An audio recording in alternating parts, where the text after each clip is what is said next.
all have emotions, intense and overwhelming feelings that often feel like they are controlling us. But instead of being a slave to your emotions, you actually have the power to guide them. We'll explore how you can take control of your emotional well-being, allowing you to respond and not react in the face of life's challenges. Before we can take charge of our emotions, we need to understand why we so often feel that they are controlling us. Our brains are wired for survival, which means emotions, especially intense ones, are hardwired to get our attention.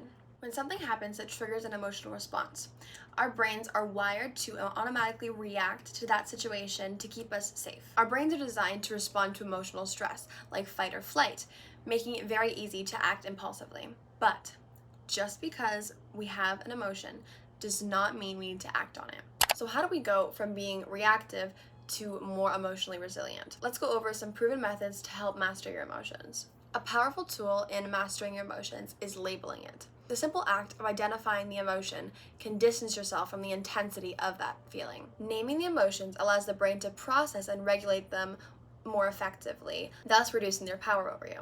So for example, instead of saying, I'm overwhelmed, you could say, I'm feeling anxiety right now. This simple reframe will help you regain control. This also helps the emotion not have ownership over you, because you are not claiming I am overwhelmed.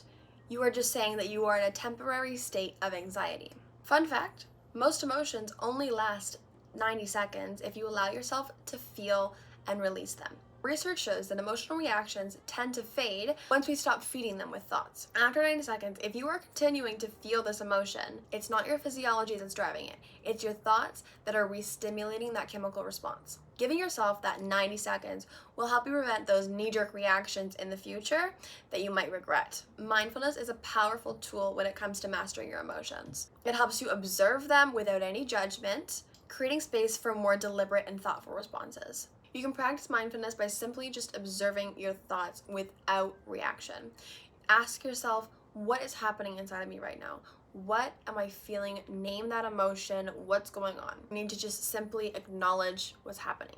Whenever I'm feeling overwhelmed by a decision, I just take 5 minutes and check in with myself. Giving myself this moment of mindfulness allows for more clarity in the situation at hand and for me to respond effectively to the situation. Now, there's a lot of power in perspective here. Emotions often arise by the way we perceive the situation. Reframing is a practice to change your perspective to change how you feel. So instead of seeing a setback as a failure, you see it as a lesson, or instead of feeling rejected, you see it as a redirection.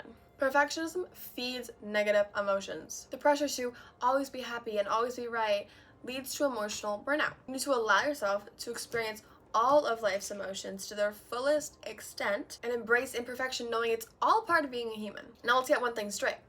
You need to feel your emotions.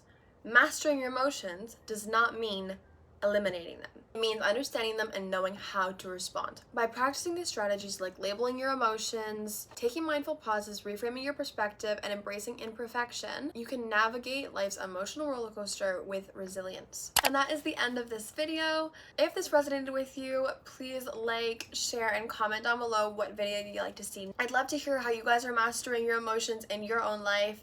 So feel free to DM me to tell me all about how you master your own emotions. I love you so much and have a great day. Bye!